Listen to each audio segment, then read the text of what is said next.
কয়েকটা অরাজকতার মধ্যে পড়ছি। আপনারা যারা থাকেন, দূরে থাকেন, এখন কিভাবে যে দেশটা ইয়ে হইতেছে। ওনাকে আপনার মেসেজ গুলি সব আমি দেই এবং কাজ হচ্ছে তো যেটুকু বলতেছেন, সময়ই পাই না। তার কয়টা করবে বলে একটা মানুষ? এই সবটা মেসেজ, আমার মেসেজ দেখতেও পারে না। এখন স্বামী যদি ঘরের পাশে না থাকে বলবো কখন? ফোন তো ধরেই না। কালকে দেখলাম যে সে পদত্যাগ করছে, বিভিন্ন মিডিয়াতে নিউজ আসলো পদত্যাগ করছে, পরে দেখি যে না, পদত্যাগ করে নাই। না, সে উনি পতাকা বিহীন গাড়িতে করে গেল, দেখা করে আসলো, আবার পতাকা বিহীন গাড়িতে ফিরলো, নাটক ফাটক করলো, দেখা তারপরে প্রেস করলে আসলো না, উনি পদত্যাগ করার কোনো সংবাদ পাওয়া যায় নাই। না, ওইটাই সে অনেকে বলতেছে পদত্যাগ করবে, ওই যে নির্বাচনের আগে পদত্যাগ করবে, তার দল থাকবে, পরে দলে জয়েন করবে, তার আগে সে সরকারে থাকবে, মানে সব খাবে। সব খাবে। তখন তো বিএনপি ফখরুল ইসলাম বললো না যে সরকারের ভিতর থেকে রাজনৈতিক দল গঠন করে ফেলবে, এইটা কি আমরা মেনে নিব? এই সেন্টেন্সটা বলছে মির্জা ফখরুল। আচ্ছা, ওই যে নাহিদের আব্বা যে গেছিল আপনার ইয়েতে আইজিপির কাছে, ওই যে কাজ নিয়ে, এটা কি পরে হয়েছিল কাজটা? আমি আর জিজ্ঞাসা করি নাই। আচ্ছা আচ্ছা। ওনাদের তো আসিফের আব্বার নাকি 3টা অফিস, নাহিদের আব্বারও 3টা অফিস, বিভিন্ন অফিস থেকে তারা কালেকশন করে। সব তদবির গুলি এখন ওদের কথাই শুনতে হয়। সব মন্ত্রণালয়, শুধু নয় যে পুলিশ, সব মন্ত্রণালয়ে ওদের তদবির ছাড়া হয় না। আর কারোর কোনো তদবিরই তো নাই। ডক্টর ইউনূস তো কোনো তদবির করে না, একমাত্র উনি নিজে পয়সা খাইতেছে না। আর সব মন্ত্রণালয়ের তদবির, মানে উপদেষ্টা তদবির ছাড়া কোনো কাজই হচ্ছে না। আসিফ নজরুলের অবস্থা কি? আইজি সাহেবের সাথে তো তার ভালো সম্পর্ক আছে, যোগাযোগ আছে? যোগাযোগ আছে ওরকম, বাট মানে সবচেয়ে করাপ্টেড তো সে। মানে ওরা তো হয়তো পয়সা ধান্দা করতেছে, উনি তো সব ধান্দা করতেছে। কে? নাহিদ? সামনে আসিফ নজরুল। আচ্ছা। ওরা তো সব রকমের ধান্দা করতেছে, মেয়ে, পয়সা, সবকিছু। ও মাই গড।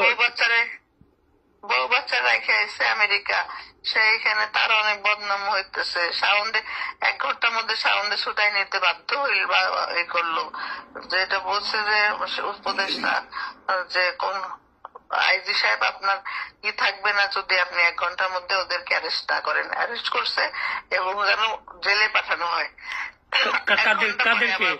ওই যে শাওনকে আর এই যে সাবান্নাকে এটা গ্রেফতার করাইছিল কি আবার আসিফ নজরুল? না, করাইছিল তো চিফ হোম অ্যাডভাইজার, তাকে তার উপরে নির্দেশনা ছিল। সাথে অনেক রেকর্ড ফাঁস হয়েছিল, সাথে ডাইরেক্ট যোগাযোগ করছিল। তখন এগুলি সব হোম অ্যাডভাইজার পায় আইজি সাহেব বললো একে আপনারা যেন জেলে না দিয়ে ছাড়বেন না। ভালো কথা। তারপরে 1 ঘন্টা পরে আবার আসিফ নজরুল ফোন করছে, উনি বলছে আমি আপনার কথা তো ছাড়বো না, আমাকে তো হোম অ্যাডভাইজারের নির্দেশনা মানতে হবে। পরে 1 ঘন্টা পরে আবার হোম অ্যাডভাইজার নিজেই ফোন করছে, এটা তো হচ্ছে না, আইজি সাহেব এটা ওনার নাকি শাশুড়ি, ওনার শাশুড়ির কষ্ট সহ্য করতে পারতেছে না, ওনাকে ছেড়ে দিন। বুঝছেন, ওনার শাশুড়ি বইয়ের ছোট, তারা হলো শাশুড়ি, ঢঙে বাঁচে না, মানে স্টুপিড একটা ছেলে। আর এই মানে আসিফ নজরুল এখন মেনিয়া খেলতেছে, মেয়েও আছে তার মানে দান্দার মধ্যে। হ্যাঁ, সবাই বলতেছে একজন তারে ছাড়া চলে না। মানে কি একটা অবস্থা দেশে, যে যাই লঙ্কা সেই হয়ে রাবণ। বুঝছেন, এত বাজে অবস্থা। মোরাল কারোর মানসিক শক্তি নাই, 2-1জন লোক ছাড়া কোনো মানসিক শক্তিওয়ালা লোকই নাই। দেশের অবস্থা। নাহিদ হইল এখন বসুন্ধরা গ্রুপের সাথে করবে, টাকা তো সবচেয়ে বেশি তার কাছে আছে। সে তো বিপদে, মামলায় সব মামলায় আসামি। ওই ডিলটা শেষ করতে পারলে হয়তো সে করতো। সবাই যেটা বলে সেটা ডক্টর ইউনূস চায় না যে এরা থাকুক, এদেরকে বলা হয়েছে তোমরা কত টাকা চাও, আমি বিদেশ থেকে ডোনার এনে দিব, তোমরা ইলেকশন করো, আমরা 1-2 বছর আসি থাকি, তোমরা রাজনীতির দল গঠন করো। এটা নাকি ডক্টর ইউনূসেরই ওদেরকে বলা। আচ্ছা আচ্ছা। অবশ্য সামনেও বলছে, আমি এটা মানে একটা মিডিয়াতে লোকদের সামনেও বলছে যে দরকার লাগে আমি বিদেশ থেকে তোমাদের ডোনেশন এনে দিব, এটা বলছে। এটা আমি শুনছি, এই একটা সেন্টেন্স। হ্যাঁ, এটা তো সবাই শুনছে। তো এই জন্য অন্যরাও এখন ওরা ওরকম হয়তো পায় নাই। আর ইন্ডিয়া আরো কিছু সবাই যে ডেইলি কোটি কোটি টাকা ইনকাম করে, এখন গিয়ে বেকার হইলে তো ও জয়েন করতে আমি সবার আগে বিরোধিতা করবো তার, কারণ তার জন্য তো আমি বকা খাইছি। তো তার তো আমরা একটা ইয়ে করা লাগবে সবার আগে। তো আমি আপনার স্টুডেন্টের কি অবস্থা? আমার স্টুডেন্ট তো সবাই বললাম না, তারা তো ওইটাই। আমি কি আর আমার জোরে কথা বলি, আমি তো ওদের জোরে কথা বলি। 35টা বিষয় সবাই তো আছে, খালি বলতেছে ম্যাডাম এই তো এখন রিজাইন করবে, এখন করবে। আমরা তো ওইটা পরে কয়েকটা যেন হয় নাই এখনো, খালি বলে আর কালকে। আজকে সন্ধ্যা পর্যন্ত টাইম ছিল তার, বলছে আসে সন্ধ্যার মধ্যে করবে, কিন্তু লেনদেনে হইতেছে না, সে হ্যাপি না, আরো চাচ্ছে আর কি। না, তার ভয় হইলো আপনি উপদেষ্টা হয়ে যাচ্ছেন, এটাই তার ভয়। হ্যাঁ, তার ভয়। হ্যাঁ, আমি উপদেষ্টা হয়ে যাচ্ছি। চিন্তা করেন। আচ্ছা,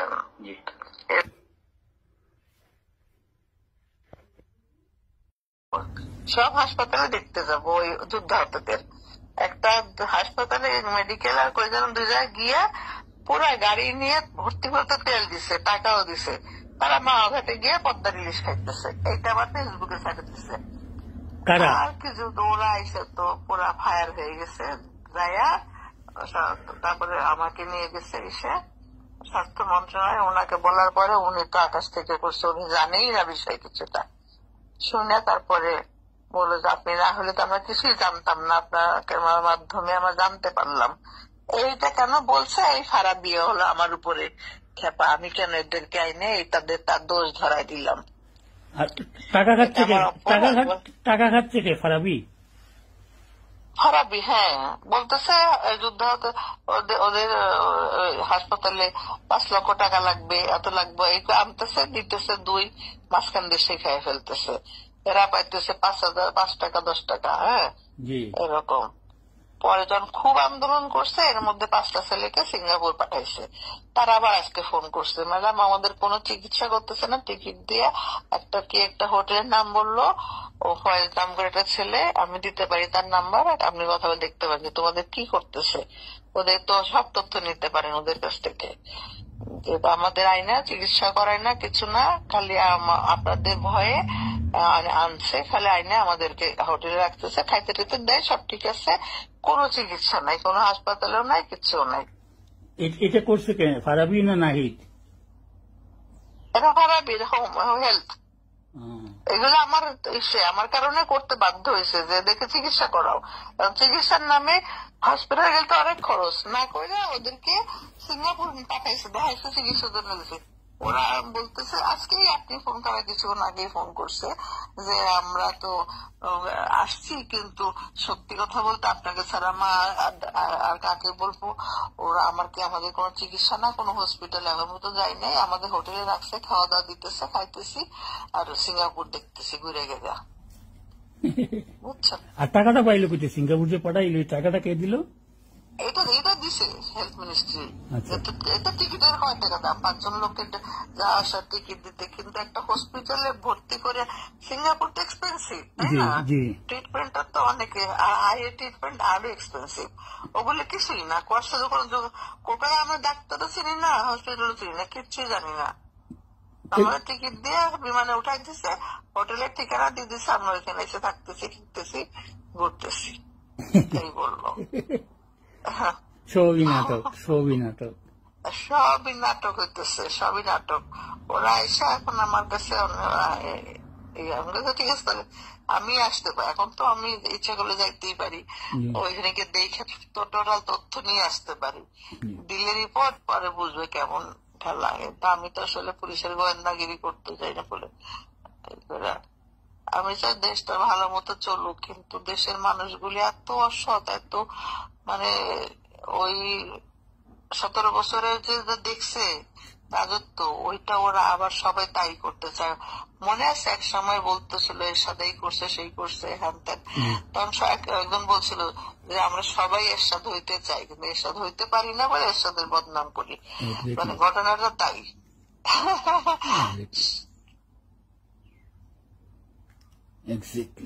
সবাই এরশাদ হইতে চায়, এই হলো অবস্থা এখন। এরা পাইছে, কিন্তু আমার মনে হচ্ছে যে ডক্টর ইউনূস উনি চাচ্ছেন না এই যে ওনার বদনাম হচ্ছে, তো উনি ওনার কাছে তো নিউজ যায় যে ইয়াসা না মাহফুজ আলম, ও তো ঠিক তথ্যটা দেয়, মাস্টার মাইন্ড। ওরা চাচ্ছে যে এই দুজনকে সরাই দিতে, সরাই তাদের মানে তারা যেহেতু টাকা খাইতেছে জানতেছে, ঠিক আছে টাকা তো রাখা, টাকা আমি আড়াইনেও দিতেছি, কিন্তু গভর্নমেন্টটা আমাকে চালাইতে দেয় দেশটাকে। আমি ওনার তো বড় একটা সাকসেস যে ভালো করে যে ফজলুল কবির সাহেবকে নিয়েছে বিদ্যুৎ খাতে 2 দিন মাত্র আমরা কষ্ট পাইছি, আর একটা দিনও বিদ্যুতের 1 সেকেন্ডের জন্য লোডশেডিং হয় নাই। এটা বড় রকমের একটা তাই নাইটকে আর আসিফকে এই পরিষদে ঢুকাইলো কারা? ঢুকাইলো ওনরাই, তখন বুঝতে পারে নাই, মানে আবেগে আপ্লুত হয়ে গেছিল আর কি। আর আসিফ নজরুল যেহেতু আমরা প্রতিনিধি দিলাম, ওরাই দিল, আসিফ নজরুল ভাবলো যে এদেরকেও রাখি, এই তখন তো ওই কজনই ছিল, নিজেরা মাস্টারমাইন্ড ইয়া করলো যে এদেরকে একটু রাখি, হাতে রাখি। এখন তো আসিফ নজরুল কি করতেছে, সে তো আর বড় কুকীর্তি করতেছে। হ্যাঁ, সে তো তার তো পুরোটাই ফেল, তার তো সংস্কারেরও কোনো ইয়ে নাই, আইন শৃঙ্খলা ল অ্যান্ড অর্ডার মানে আইন বিভাগের যে ট্রাইব্যুনাল মামলা টামলা কিছুই করেনি, এখন না নতুন করে সবকিছু দেওয়া হইতেছে, ঠিকঠাক করা হইতেছে। তার কাছে তার সাকসেসফুল কিছুই না, তার এত বড় বড় বক্তব্য দিছে, গেলে আল্লাহ না জানি ক্ষমতায় গেলে আমি কি একেবারে জান দিয়ে দিতাম মানুষের মন জয় করার জন্য, আর উনি কি যে করতেছে, হ্যাঁ এখন বিভিন্ন রকমের এইসব তার যত রকমের বদনাম আছে ওগুলি করতেছে। সে না বুড়া, তার বউ জুয়ান, তারপরেও সে এগুলি করে কেন মেয়েদেরকে নিয়ে? বউ তো কাছে নেই, বউ তো রেখে এসছে না, পরের সপ্তাহে গিয়েই কয়েক 2-3 সপ্তাহ 15 দিন মধ্যেই গিয়ে আমেরিকাতে, শিলা তো নাই দেশে। ও শুনছি তার বউ বাচ্চার গ্রিন কার্ড করে ফেলছিল আগেই, সে ওই যে ওই উপদেষ্টা হয়েই সে মামলা বাণিজ্য করে ওই যে মামলা থেকে তাদেরকে বাদ দিয়ে আগে এগুলি টাকা কামাইয়া আমেরিকার বাড়ি কিনছে। হ্যাঁ ওইটাই তো। ওইটা সত্য তো নাকি? এখন তো সত্য ছাড়া মিথ্যা, আমরা তো সবাই যেটা বলছে ওইটাই শুনছি। আমি তথ্য দিতে পারবো না, মানে উপাত্ত দিতে পারবো না, তথ্য দিতে পারবো, উপাত্ত আমি আমার কাছে কোনো প্রমাণ নাই, আমাদের কারো কাছে ডকুমেন্টস নাই, ডকুমেন্টস নাই। কিন্তু এবং উইদিন 15 days বা 20 days সে গেল, তারপর আর আসে নাই তো শিলা দেশে, বলেছে তো ওখানেই রেখে আসছে ধামাধাম। সে তো ধরমা মারা ওকে হ্যাঁ না ধরো পোকা হেয়া জবাই করো আর কি। আরে ওইটা কি একটা মানে প্রথম রাতে বিড়াল মারে ফেলছে, মিরাজ তার দামিয়ে নিছে, অসম্ভব ধুরন্ধর এবং বরাবর টোটাল লাইফ স্টোরি তার যদি এখন আপনি দেখেন টোটালটাই কিন্তু একই রকম। সে সবসময় দরন্দার ধান্দাবাজি এটাই করছে, পপুলার হওয়ার জন্য সে ওকে প্রাচীকে বিয়ে করলো, মানে সবকিছু সে করে ইন্টেনশনে, তারপরে তাকে ছেড়ে দিল, পরে শিলাকেও বিয়ে করলো পপুলার হওয়ার জন্য, ফেমাস হওয়ার জন্য। কিন্তু ভালোবাসা ওরকম কিছু না, ফেমাস হওয়ার জন্য শুধু কিভাবে। আবার অনেকে বলে ইন্ডিয়ার প্রেসক্রিপশনে চলে, ইন্ডিয়ার দালাল, এই গভর্নমেন্ট ইন্ডিয়ার প্রভাব যেটা আসিফ নজরুলকে দিয়ে ইন্ডিয়া বিস্তার করতেছে। হ্যাঁ এটা তো এখন একদম 100% সবাই চালু করতেছে, যে সে ডাইরেক্ট করে কথাবার্তা দেখেন না কিরকম, যে বলেই না এখন একদম চুপ হয়ে গেছে। সেই তো ফোকাল পার্সন ছিল, যে স্টুডেন্ট রিপ্রেজেন্টেটিভ হিসেবে আমরা শহীদ মিনারে তাকে করলাম, আর সে গিয়ে পোল্টি খাইয়ে ফেলাইলো, কথাবার্তা চেঞ্জ, এখন তো কথাই বলে, মিডিয়াতে আসে না, কথা বললে কি কথা বলে সরে যায়, দূরে থাকে, মিডিয়াকে ফেসই করে না। তার সাহস নেই মিডিয়াকে ফেস করার। এখন তখন তো খালি মিডিয়া না গেলেও দৌড়ে দাঁড়িয়ে সাক্ষাৎকার দিত নায়ক হওয়ার জন্য। এখন কি বলতে কি বলে ভয়ে ভয়ে দূরে দূরে থাকে।